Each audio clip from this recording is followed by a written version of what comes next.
Hi, and welcome to Seeds. I'm Sam. And I'm Miriam. Today we are going to talk about the American protest. I've a little bit to say about gender queerness and Mhm. also a little bit again about TikTok. I just love TikTok. I'm sorry, I just keep bringing TikTok into it. There's a new trend of Boston talk, and I just really it gave me life during the week of like a lot of bad news. It was nice to find that bit of good news. Oh, and Ronan the rat as well. Remember the rat, the bomb sniffing rat that I got, didn't read got about a it. Guinness Book of Records? And then I would like to talk about my physical health. I'm struggling with it. I'm struggling big time. And it ties in a lot with recovery because I can't take medication. I just can't. And so I'm struggling with that at the moment. It is a difficult time, but we Do you move. want to We start off move. with that then? Do you want to go ahead and Um, let us know? That it's gonna make sounds me so serious. angry. Oh, Yeah. Don't tell me about the rat. okay, okay. I want to hear about the rat. I didn't read it, so you can fill me in.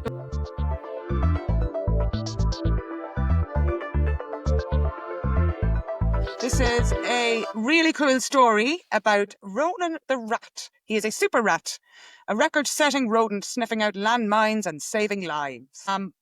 He is so cool. He's so cute. He is the African giant pouched rat, and he has set a new world record for the most landmines detected by a rat. Between August 2021 and February 2025, Ronan uncovered 109 landmines and 15 other pieces of unexploded ordnance in a region close to Siem Reap in Cambodia, according to the Guinness World Records. And it is so cool Oh my God. because while silly humans are going around dropping bombs all over the place and just leaving then after the war and leaving the unexploded bombs, these rats are trained and they are too light to actually detonate the mines, but they can find them, they can sniff them out. They can also sniff out tuberculosis, which is much faster and more efficient than scientists trying to run tests on stuff. Yeah, they're Yeah. fantastic. What rats are doing is fantastic. And this rat is after winning a Guinness World Record. So I just wanted to start off with that bit of good I have news. so many questions. Yeah. Do they train the rats? How do they train the rats? How do they catch the rats? Are the rats domesticated? Is it someone's pet? Do they go home? Do they get an award? Do they get the book? Do they get a medal? How does this work? They Like, better get a tell medal. me They better have like everything. an Oscars for rats and all these rats just sitting in there and they get some cheese. Best rat of the year goes to Oh, I love it. Ronan. I love it. Oh my God, that's adorable. So, do They do train they? them. They do train them and they breed them as well. Like they're similar to the way we breed guide dogs. Oh, so they're not out I'd catching. assume they don't just Yeah, catch a rat in the world and train it. They'd have my them brain. bred. Yeah. Wow. I wonder if they treat them well. Oh, What they'd did have the to. animal orgs say about it? Well, yeah, to have them that productive, they would have to have a good work environment. Well, there's one thing here. The Belgian non-profits team of landmine sniffing rats can search an area the size of a tennis court in 30 minutes. Something that could take Wow. a person with a metal detector up to 4 days. That's And incredible. Ronan, oh my God, he's 5 years old and he was born in Tanzania, Miriam. He's a He's Tanzanian little. rat. He's Go Tanzania. international. Yeah. And he's What much a larger than an badass. average pet rat. He's more than 2 feet long. Wow, that's big. He's the Two length of a cat. feet. Yeah. And weighs 2.6 pounds. Whoa. And so he traveled from Tanzania to help the country of Cambodia. That's He better adorable. have got like business class, okay? Yeah. And like Oh all the my all the extras that God. come with it.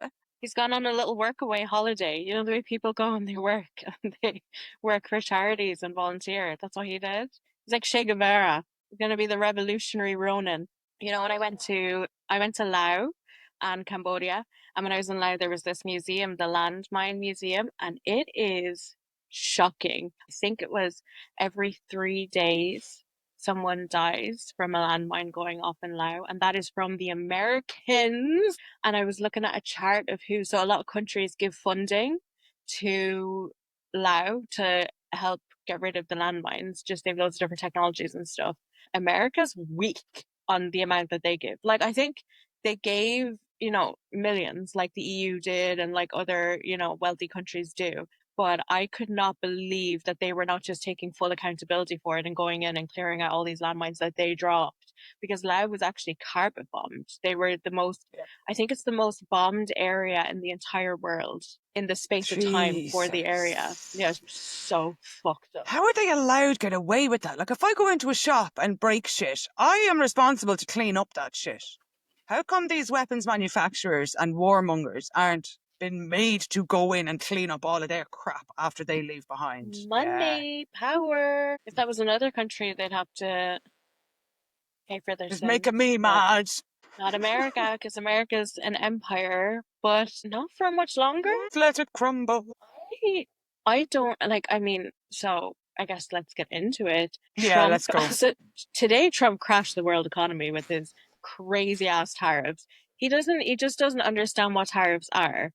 And like, I have very little knowledge. I studied economics for my degree, but like, and I kind of understand tariffs, but he just has no idea. I really don't think he understands how it works. So I actually story today that set me off. I try not to read about Trump.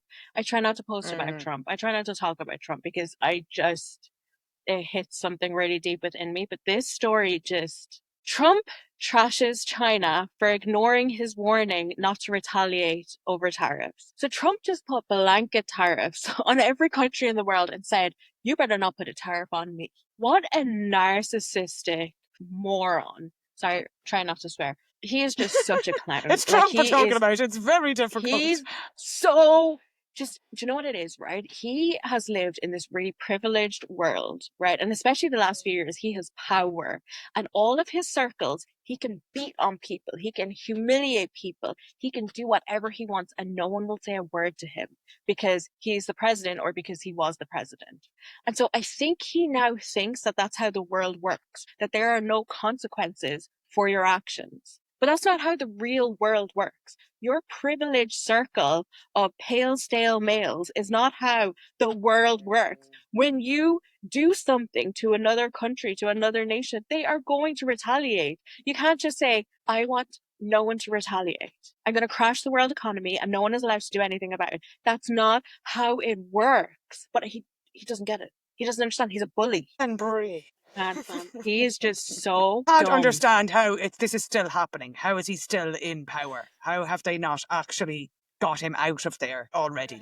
Like, where it's going, we know where this is going. We know what happens when fascist dictators take over a country. We know what's coming down the line. It needs to be stopped, like yesterday. Where are the CIA, the FBI, MI5, James Bond? Who? Anybody? Luigi? Ding. Anybody? Where are you all? What's the point in all of these secret services? All these fellas. What are you at? Just Wake that up! Let's go! Come on! and why does he still have support? I read that 500 billion was wiped off the wealth of like the wealthiest people in the world, right? The billionaire Americans with these tariffs. If Kamala had won, and listen, I'm no fan of Kamala. If she had won with her wealth tax, they would have only lost 36 billion a year. Now they have 500 billion wiped off in a weekend. So why are they? That's what scares me is that like even the wealthiest who used to beat around the Dems, the billionaires own the Dems, but like why are they not owning Trump? Why can't they make him behave like? But they're not able to. He's loopy. He's crazy. He doesn't believe in consequences. He's never had to have consequences. It just is. This is why the mood is not great this week. Everybody listening, it's just, there just doesn't seem to be any sense. There doesn't seem to be any, like, justice. Nothing makes any sense. And yet we're still supposed to get up in the morning, take the kids to school, do your job like a good little citizen, pay your taxes, pretend like everything's fine, and everything is not fine. And like, it's very difficult to be sane or hold on to whatever bit of sanity you do have when the world is insane. I mean, the thing that I just have to keep reminding myself, because I want to do drugs so bad. And you know, there's stuff going on like that I do. There's stuff going on in my life. I would just love to take some shrooms and go to a forest and frolic. But I know that I can't. Just to bring it back to recovery, And, I'm in pain. I'm in so much pain. My knee is out. I've lost all mobility. I can't even walk around the house really anymore. And, I'm reading all these news stories. I'm lying in bed, my knee's in bits, and I'm just like, I want to take drugs. Like, I don't want my mind to be here anymore. I want to take Yep. drugs. I want to escape. Yep. And I just know if I take drugs, and I have to keep telling myself this, everything would be worse. Everything would Yep. be worse. Because all those So for problems anyone you in will still have. recovery, Yeah, you will still have all those problems. Your knee will still be fucked. You'll still be going through all this. And you will also have to start again at day one and go through all of that withdrawals and all of that shit, as well as what we're facing in the world now. Because I do get that myself. And it's really important when you're in recovery to state those words. I want to use, I want to drink, I want to. When the feeling is on you, to say it and get it out. Don't let it build up inside you, because then it is dangerous if it's kept in. To let it out, because I felt similar myself as well. It was like, why am I sober? How am I going to stay sober when this is all that's, it's like I'm being bombarded. I feel like I'm like, not me personally, but like the whole world. We're just being attacked from all different angles of like shit, crap, nonsense, more bullshit. And then prices of things are going up everywhere, no matter what it is, it's going up. There's no way of saving money. There's no way of making extra money. There's no money for anybody. But they're wiping billions off for nothing. Them billions have just been wiped out of nowhere for nothing. Nobody's benefiting from that money now, but people could have actually benefited. yeah, no, it's crazy. It's nuts. It's nuts. And someone just if anyone's getting alarmed by the fact that I said I want to use drugs, someone told me this at the start when I freaked out about having thoughts of wanting to use drugs, and they said if you didn't have thoughts of wanting to use, then you wouldn't be an addict. You wouldn't have a problem Mm, and you wouldn't be in recovery, right? Like the reason we are yeah. addicts, the reason we have a problem is because we want to use and pick up. And so don't be alarmed by that. I'm not going to. I have all my recovery buddies. I have a program. I have Mm-hmm. lots of You stuff. have. That's also why we need meetings, Yeah. We say because we could share among others that get it and that go, yeah, I get it. Yeah. Because the thing that makes recovery really hard for me is it's other people. It's the behavior of other people. It's the total self-absorbed arseholeness of other people that I have to put up with.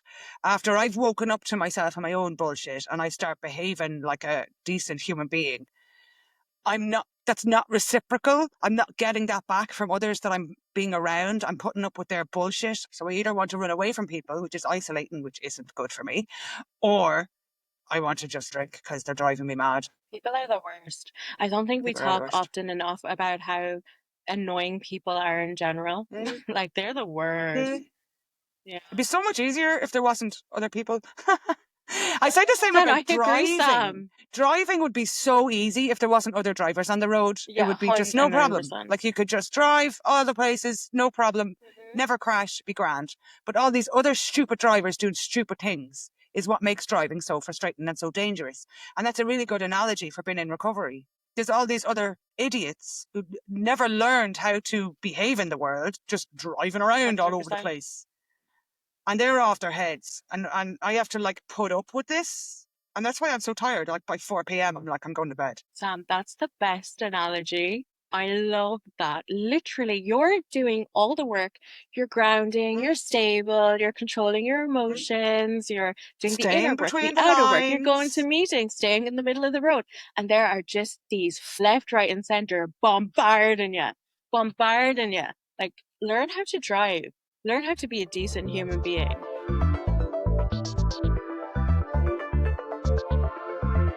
So the world is just closing in. It's everywhere. It's in the news. It's getting tough though. It's getting really, really tough. And the racism in Ireland at this stage is just out of control. Like it's really, really out of control. I was literally lying in my bed, napping in my safe space, my painting, my makeup, my skincare, my safe space, napping. And two of the plasterers that are working on our house outside were having this really loud conversation about effing blacks and Ukrainians and how they're taking over and we're outnumbered and just really nasty shit, like really nasty, low down rhetoric. And I just immediately, like, my back went up. Like, I'm obviously black. my dad, this is my dad's house, and he is an immigrant and he's black. And you're going to be giving out about the blacks and immigrants while you're working on a black immigrant's house. So I said that to them. I slammed open the window and I said, have that conversation somewhere else. You're working on a black immigrant's house right now. Slam the door back. Immediately call my parents. We immediately called the owner of the company. Um, he was amazing. Straight away, he was like, that's disgusting. I'm going to get them off. You will not have to see them again. He was amazing. And the other workers were so sweet. Like you could tell they were coming up and they're kind of apologizing about the situation. And but it shook me a little bit. I think what people don't understand is like, we can have conversations about immigration all day, right? I will Mm. debate policy with you, I will talk about it. But as soon as you start veering into the racist, nasty rhetoric that you've read on Twitter from Alpha 69, like it's Mm. not, then we can't debate it. When you're debating my identity, my Irishness, my right to live in this country where I was born and raised, like we can't debate that. I can't debate that with you. And it's just Mm. disgusting. It made me feel so angry. It made me feel unsafe because if you take their logic to their end conclusion, it would be that my dad should be deported and probably that I'm not Irish. And like, I can't, it's unacceptable. I can't abide by that. And it makes me feel unsafe. It makes me feel like I'm at risk. You're taking Mm. away one of my cores, my anchor, my nationality. You're taking that away from me and it makes me feel just really unsafe. But it shook me. And I noticed yesterday, so this happened on Friday, and it was 2 days later, I was isolating completely. I put my phone on Do Not Disturb. And I do that when Oh, I'm really stressed or no. when I'm isolating because I just can't with all the notifications. But yesterday I was really thinking about it. I was like, what is going on here? And obviously my knee is a huge part of it. But the isolating from the world, I was like, it's because I don't feel safe right now. Capacity of them to, first of all, think you can have this open conversation, really racist conversation within earshot of anybody, but particularly somebody who is part of the black community. Like, did they know you were there? Did they know your dad? It shouldn't matter whether they know or not Yeah, that no, your dad is black. they've seen me and my dad. They've seen me, like we talked to them yesterday. Dum dums. Scary. What's scary about it is that they think that this rhetoric is normal and it's like it's safe to have a conversation like that. The fact that they were just being so derogatory. Like the thing that alarms me is this isn't the first, it was only a couple of weeks ago that I gave money to a homeless person that wasn't white and I had a woman across the street start screaming xenophobic shit like immigrants, this is what's wrong with this country, yada yada yada. That was only a few weeks ago. And a few weeks before that, it was something else. And I think I see a lot of discourse online where people are saying, it's just a small minority online. Look at the polls, look at the election, like they didn't get elected. And I'm like, okay, but you're not living my experience. And I've talked to a Mm. lot of other Black Irish immigrants. It is getting worse and worse and worse. And by you denying our experience and saying, it's just a few people online, you're letting the threat take over because you're diminishing and you're minimizing it. Yeah. Like this is a real serious thing that's happening in Ireland. There are a whole demographic of people that are being absolutely washed up by online stuff.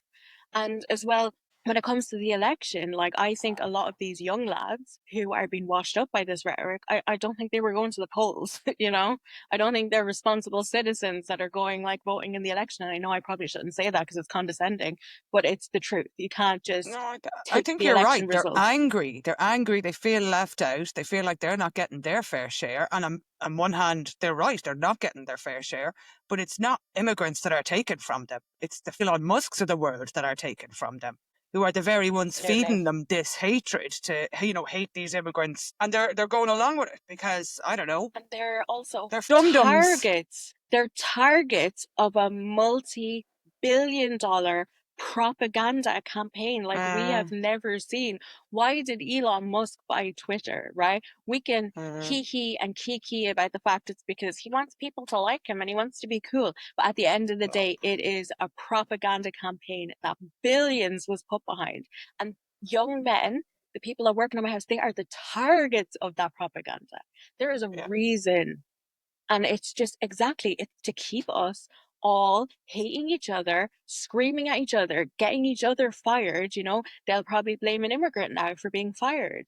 When in reality, this is a class war. Yeah. The reason they are angry and susceptible to all of this, like the same reason that I said I want to take drugs and go frolic in a forest, because we are missing something in life, and that Mm-hmm. thing is safety, Mm-hmm. content, and just simple, like And not like being in survival connection to mode. community that we live in. Where's our community and our connection? Let's say there's a group of 6 of them, or maybe 10 of them.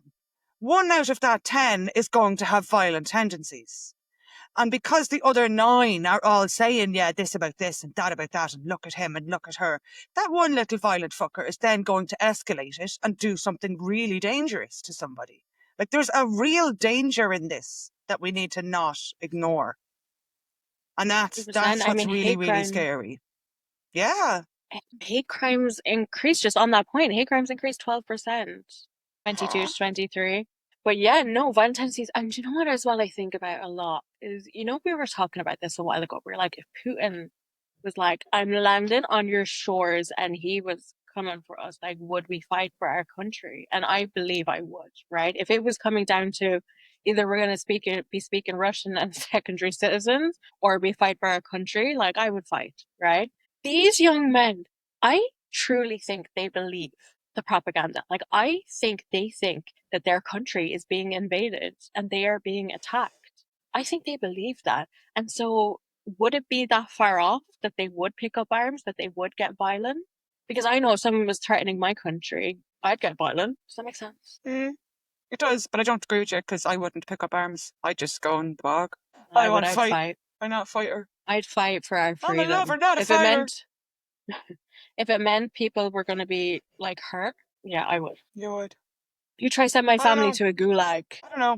It's very hard to know what you'd actually do in the actual. Like, I very well could be the one right up the front, throwing the first I think stone. you're scrappy. But I don't know. I'm very impulsive. I am very like if I Yeah. saw like, oh, I have a bow and arrow. I could get a See, nice there high we go. point and You're start. already in the army. You're already on the front lines. That didn't take I'm a that I'm a really good shot as well. I'm it didn't really take a lot, good. did it? Sam, I can imagine you'd be like, no, I'm going to the bog. I'm not I'm on fighting, and I peace and call love, you. man. Peace and love, and then I'd be like, Sam, come on, it'll be really fun. Let's go, let's go, let's go. You'd be like, okay, let's go. And we just hype each other let's up. go, let's go. Like, I love how you went Yeah. from no, I'm going to the bog to I have a bow and arrow with a great shot in like 3 seconds. I'm an archer. Yeah. Oh But anyways, yes. yeah, I just feel like it's coming at all sides. So I was like in Yeah. bed, that was at my window. And you know what the thing was? I put down the news that day because there was this far right event going on as well, this anti-trans event. It was the Natural Women's Council. They're just awful. Yeah, it was called Safeguarding Children When They're Not Safeguarding Children. All What about the trans children? They're not safeguarding trans children at all. They're they putting don't give them a fuck in about very trans clear children. danger. They don't care. They don't care about kids. They care about profiting, and they're willing to throw actual children under the bus to keep their grift going. It's disgusting. It's despicable. What would they think of me as a genderqueer then? They'd be like, Yeah. "You're ruining this country." They probably would. They'll probably say that you're trying to indoctrinate kids and that they need to save the world from you. They'd be like, Just "Why are because you trying to enter sports?" And you'd be like, "I have never entered sports before in my life." And they'd be like, see, they're trying to cross over genders." And you'd be like, "I'm literally not a gender. That's my whole thing, is that I'm not a gender." I don't. Yeah, I do. I don't conform to any of these stereotypes and standards. I just am a person. Can I just be a person, please? I love their sports argument as well. It's like anyone that goes on to me about, oh, in women's sports, and what about this sports and that sports? And I'm like, tell me what women's sports you take part in, or what women's sports do you support? What's the team you follow, and when do you ever go and see them? Like, do you think a woman like Katie Taylor needs a weeb who lives in his mother's basement speaking on her behalf for her safety? Like, are you kidding me? These women, these sports women are strong, they're mighty, they can very well speak for themselves. And if a sportswoman has an opinion on transgender women in sports, I will absolutely listen to that opinion. But I don't want the opinion of some idiot who has never been to a women's sporting event telling me who should and shouldn't do women's sports. I don't do women's sports. So I don't have an opinion on it because it's not really a 100%. valid opinion, you know? Doesn't matter. Tiny, it's such a tiny amount. It's like, I don't And even it's know if so it's a thing in tiring. Ireland. It's It's just so like, oh, tiring. put your energy into the billionaires. Like, why are we talking about this? Why are we talking about this? Why are you holding a conference on this? Because where does your money, where do your pockets get lined from? The people that want to keep us divided, the same money flow that had those people outside my window spewing racist rhetoric that they picked up from the internet. They're all in the pockets of the same people. I'm glad you said that because I had made a kind of connection, but I didn't want to say it because it's not the same. But when I was doing with the Pride group in the Paddy's Day parade, there was a few very, very nasty scowls from some people like, oh, what are you doing? Do you know? And it's like, there's hate out there for the LGBT community. There's real hate. And like, it's scary because it's the same, like if a group of them get together, there'll be one, there very well could be one violent, horrible person that could actually attack, like people are attacked for being queer. And it's scary because it's a very real threat. It's really scary. That's why we need to stand up to them. As soon as it raises its ugly head, we need to stand up. Everybody needs to stand up and say, stop that. Who do you think you are? What's your problem? What is actually your problem with this person or that person? Or, you know, and try and, but it's so tiring because it's like, do I have to take all of these teaching moments and teach all of these Yeah, but idiots? when you stand up, then you're at risk. Like, look at Natasha O'Brien. Do you remember I went to her talk event a few weeks ago? She tried to stand up to these young lads that were screaming homophobic abuse at a guy, and she got beaten unconscious and then didn't get any justice. And especially like, Mm, you're queer, I'm black. They already see us as less than because they have been mm. fed that we are less than, we are ruining the country, we're the enemy, we're weirdos, We're we're destroying religious, this, whatever, the family, blah, blah, we're destroying the blah. country, we're the reason you don't have a job, we're the reason, and because they see us like that, we're dehumanized to them in Yeah, our yeah. lives. They have anger towards us. They have so much The anger thing and hatred towards us. I don't think I can compare at the same time though, because I can still pass. I'm still kind of passing. I can fake being straight in a situation where it's dangerous. You can't fake being white if you're in a situation in the public where shit's kicking off. I can just stay quiet and maybe escape. You can't. And that's like an unfair advantage that I have, that I do recognize I still have the privilege of having white skin, which is bullshit. Because, like, what is that? Like, neither of us chose where we were born or how we are born or any of that. It's not a choice and it shouldn't be. I can't believe it's 2025 and I have to actually say this words. Right, so there's an obvious advantage there, but like I can see a lot of, that argument is brought up often, and a lot of people who are trans, who are non-binary would say like to have to pretend I'm cis, straight, whatever, like I'll kill myself. And I can understand that. It took me such a long time to accept it took me so long to accept my gender queerness. It took me so, so long. And it took so much work and so much effort and so much therapy and so much actually sitting with myself and stop hating myself. I hated myself so much. And now I love myself. And to have to go through all of that journey, to then have to just like revert back for the sake of my safety, that makes me really angry, actually. And I'd rather get up and start boxing the head of people and get physically beaten down than to sit there quietly and be all like pretending like it's normal, because it's not. And the fact that the world seems to think I'm the one that's not normal for being genderqueer, but that it is normal to be a disgusting bully and a racist and a transgender phobe, whatever the word is. Transphobe. Thank you. That it's okay to be that's allowed, that you have a right to be a transphobe, but I don't have a right to exist. It gets me so angry.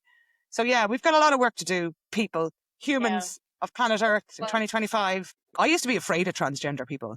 I used to be afraid of them yeah. because I was afraid that they'd know I was genderqueer. They'd be able to like spot it in me. So I was like, I really uncomfortable, and I was like, no, I can't be around you. And I feel really guilty about that now because I looking back now, any trans person I met, like when I was still very much in the closet, very much hiding who I was, they might have thought I was like a transphobe because I wasn't being myself with them. But I was actually just so afraid that they'd out me, that they'd see my real self. And I don't know how, like, what do I think trans people have, like X-ray vision, they can see into your mind or something. But I really was afraid of being outed. So I would like just want to get out of the vicinity if there was a trans person.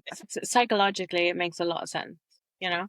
And the fact that you're able to now look at it and you're aware of it and you're now marching on the streets in support of, so. I know. I'm But I was going to amazing. ask you, did you always know that you were non-binary, or was it when you got into recovery, or can I ask you about that? Yeah, absolutely can. Yeah. From the time I was a little child, I wanted boy things. I wanted a train set and I wasn't allowed because I was a girl. Just all the time growing up, I was not doing the things that girls should do. I hated wearing dresses and having my hair in pigtails and all that stuff that was sort of forced on me. And I had to just put up with it because that's the way it is. I couldn't wait till I had a brother. When my brother was born, I was so happy because there was finally little dinky cars in the house and Legos. Like, it's so unfair in the 80s and the 90s. The boys' Yeah. toys were so cool and girls' toys were literally a baby doll or Barbies or fancy papers. There you go. Or little loom bands or something. Like, that was it. That was all you got. So I was always very masculine in ways. And then, like, even as a teenager, I was like, am I just gay? Because I'm not just gay, but maybe I'm gay. And then it was like, but it's not gay. It's not. It was different, but I didn't have a word for it. I didn't have someone to compare it to. There was no talk of anyone being, even trans wasn't really a thing that I was exposed to. So I really felt very much like I was the only one in the world that wasn't a girl or a boy, but I'm a person. And I suppose I'm a girl because others are calling me a girl and others call me a lady or a woman or whatever. So I suppose they must be right. But I never felt it myself. Yeah, but not till I got in recovery that I actually faced it because I had a lot of other trauma stuff that I was carrying from childhood that seemed to take precedent. Like I never wanted to touch any of this stuff because it made me feel unsafe. And I had been trying to get safe from the other stuff that was making me unsafe. It was like, I have this bigger elephant that I need to unpack. And then I'll get to that. And even one of my last rounds of therapy, I was like, yeah, I think I am actually non-binary, but I'm not going to touch that yet because I still have to talk about this stuff with my family and my childhood and stuff. That's more important. And when we get that sorted, as if therapy works that way, as if you can like slot piece by piece, like, no, I've learned Yeah, it no, doesn't I work get that I get way. what you're saying. No, it was only last year or the year, no, actually last year that I came out as genderqueer. And then I thought, funnily enough, I thought you only have to do it once and the whole world knows, but that's not how it works. You got to just keep doing it over and over again. And you got to keep telling people and you got to remind people. And recently I met a friend of mine who I love so much. I love her so dearly. And David Staines was down. Hi, David Staines, if you're listening. He was down for lunch and we met a friend of mine and I introduced him to her and she said something. She called me she and he was like, no, it's they now, don't you know? And this woman, like immediately, don't be so stupid. You were born with a willy or you're born with a fanny. And that's just it. You're he or a she and none of that nonsense. I swear to God. And I'm like, Your friend. yeah. I hope they're not your friend I'm like, anymore. I'm like, I love this woman. I think she's amazing. And now she's just completely broken my heart. So I just was like, do you know what that does, though, Miriam? That just tells me who I'm not safe with. Like when the Nazis do come, I can never ring her, do you know? Because she's shown her cards quite clearly that she doesn't give a shit about this particular subject. Another thing I had to think about that was that she either doesn't understand or doesn't want to know, but that's her problem. That's not my problem. Well, I did find out years ago that in India, they have had they as a choice, an option. If you're male, female, or anything else, you can use they. And I always thought that was really, really fascinating that there actually is a third choice and there is a third. And I like, it's the least people can do. But I have a problem with non-binary. It annoys my autistic brain because binary is literally on or off, 1 or 0. And they're the two numbers in binary. It's 1 or 0. And that's why the on-off sign is like that. It's a 1 and a 0. 1's for on and 0 is for off. And I think it's like a light switch. So 1 is on and 0 is off. But you've got a dimmer switch that changes from all the different points in between the 0 and the 1. That's the way I see gender, that there's a dimmer between, and Yes. there's lots of like really male masculine men and really feminine female women, and then all in between you've got all kinds of different variations of gender. I would be, if I was on that scale, I'd be maybe 55% female, 45% male. I'm very leaning towards the female, but I'm very masculine in a lot of ways. And that's okay. It's okay wherever you are on that. You're still a person. You still have a right to be whatever the feck you are. Now, there's neo pronouns as well, which I think confuses things, but if that's what you want to use, go for it. I like using they. But if someone was to say she, I'm not going to get upset over it. I'm not going to cry. I'm going to use that as information for myself as to where I'm safe, you know?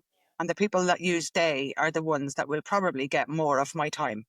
And that's Yeah, really all I absolutely. can do with it. Sorry, I didn't really answer your question. I just rambled on for about 20 minutes. No, So, no, that was so interesting. I never thought of the non-binary like that, and how, even because words matter, right? That's what I'm learning a lot lately, is words really matter in how we convey experience and life and stuff. And so non-binary, it does set this image in your head of this way or this way with nothing in between.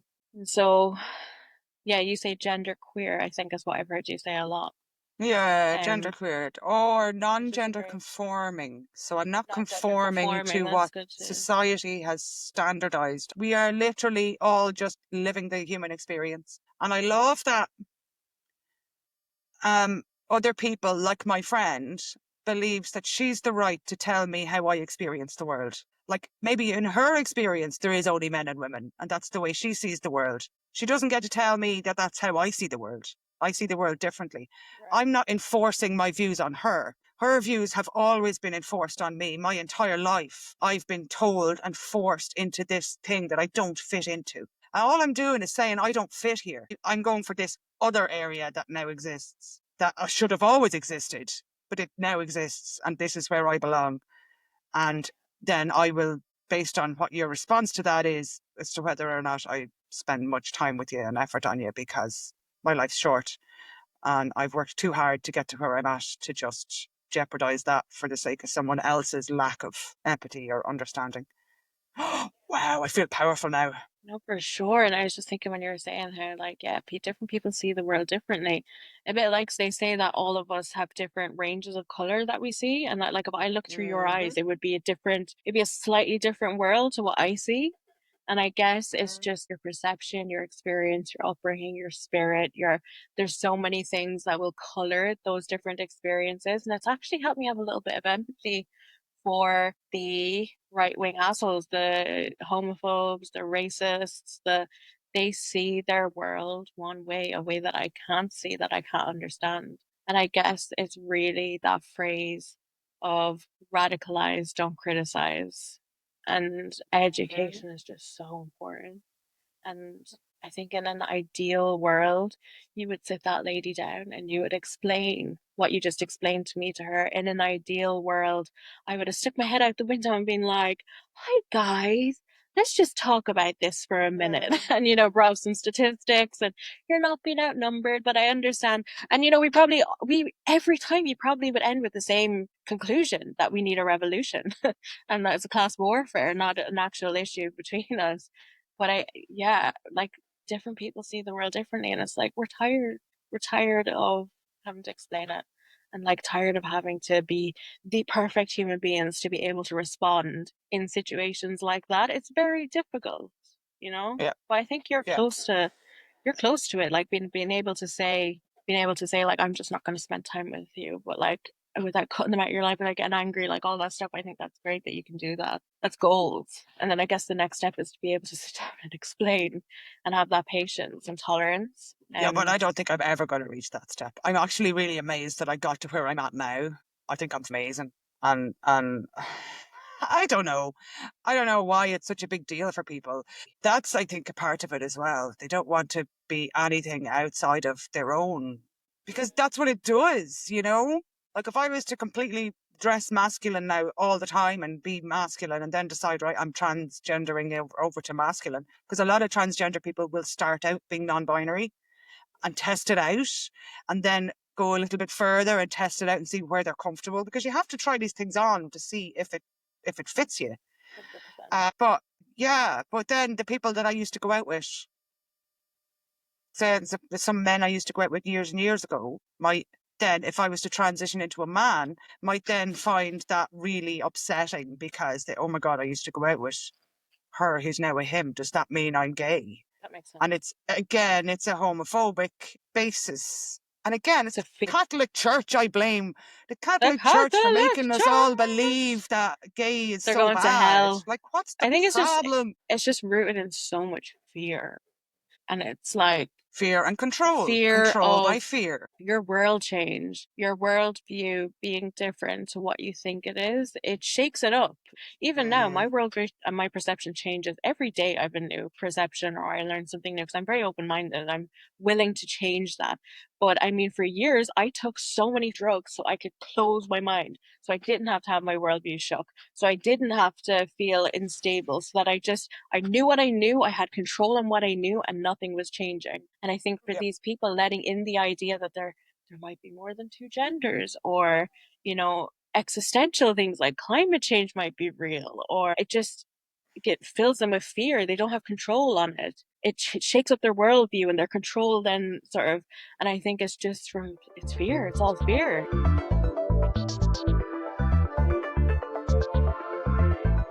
A really cool story. Okay, I had a client ring me the other day, and she had a collie dog that hasn't been walked in ages, and she was telling me the story, and it was a nice story. I mean, this poor lady had a few health issues, and she was worried about her dog. So I said, look, I'll come and meet you. We'll meet the dog, and we'll go from there. So she didn't get back to me for a couple of days later, when she rang again and said that she had spoken to her son, and her son said, oh my God, don't be getting someone in to walk the dog. I'll walk the dog instead. And her son came home from university, and he's now walking the dog, which was so sweet of her to ring me and explain. She's like, sorry, I didn't get back in touch. He's doing it now. And we ended up getting into a conversation about TikTok. And she was saying she's really worried about her son. He's 20, and her sister lives in China, and their version of TikTok is very much educational driven and science driven and facts, and like really nurturing and taking care of the environment, and what her son is looking at on TikTok. It's funny that it was specifically TikTok she was talking about. But she said, compared to what her son's watching on that it really scares her what he's been exposed to. So I started telling her about Eurotalk and World Talk and all the lovely people that I've met, and I told her to get her own TikTok account and to tell her son to follow me. Oh my God. And I'll link him in with loads of really cool people from around the world who are all lovely. I love that.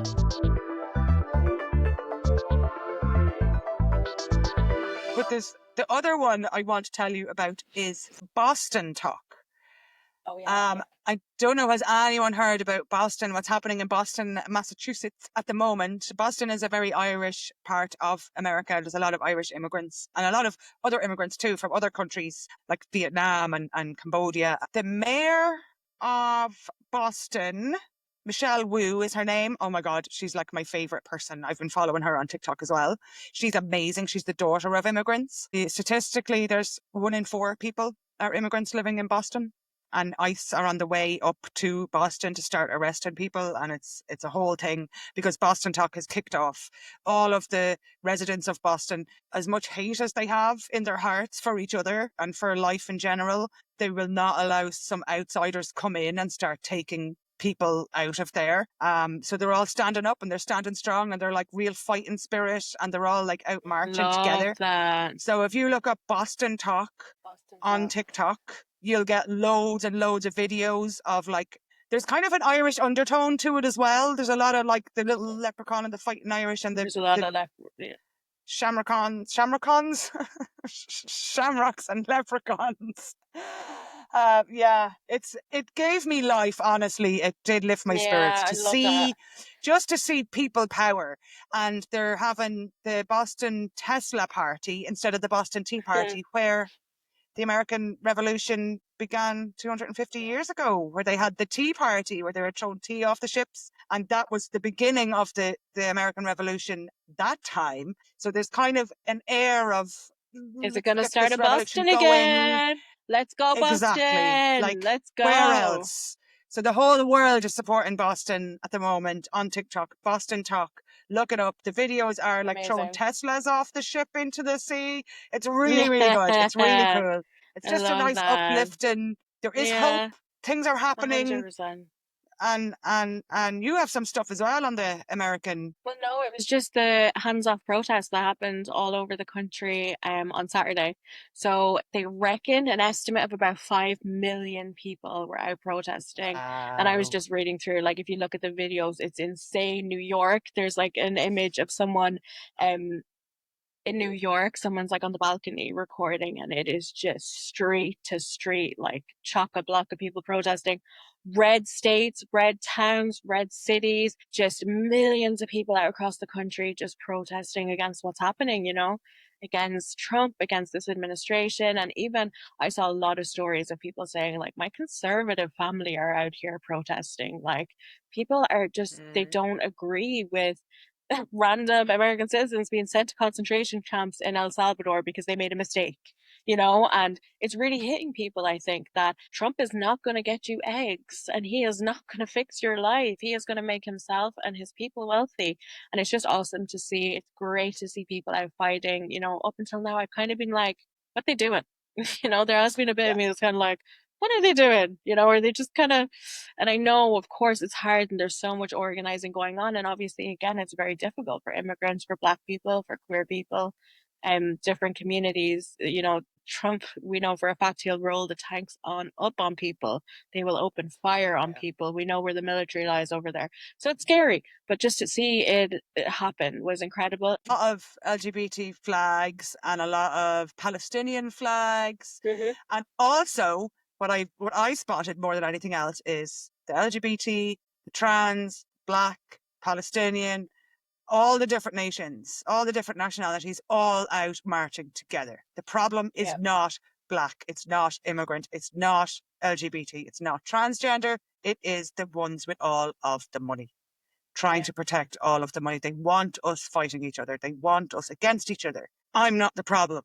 Miriam's not the problem. Elon Musk is very much the problem, and The Donald Trump. problem. And the other 2,000 billionaires on this planet, they are the problem. And And our there's politicians, there's more of Fianna us than Fáil there is and of them. Fine Gael, are the problem. Oh, absolutely. Absolutely. Micheál Martin laughing Micheál about the Martin, that housing crisis. weasel. He's okay. And on that note, bye. Thanks very Oh, thanks. thanks for listening. Tune in next time for God knows what. Yeah, go for it. Okay. Thanks everyone for listening and sticking with us. As you can tell, we are angry. We're fired up. We're ready to go. We're gonna take on this week. We're gonna smash it. We're gonna stay in recovery. We're gonna stay clean, sober, thriving. Thanks And for sticking sane. We're with going to us. stay sane. We're going to stay No sane. promises. Can't make any promises Okay. about that. Um, You can find us on Seeds IRL across most media platforms except for Instagram and Facebook because fuck Mark Zuckerberg. But you can find us on Blue Sky, TikTok, YouTube. And yeah, thank you everyone for listening. We love you guys. Yeah, love you all. Mind yourselves. And remember, it's class warfare. Class warfare revolution.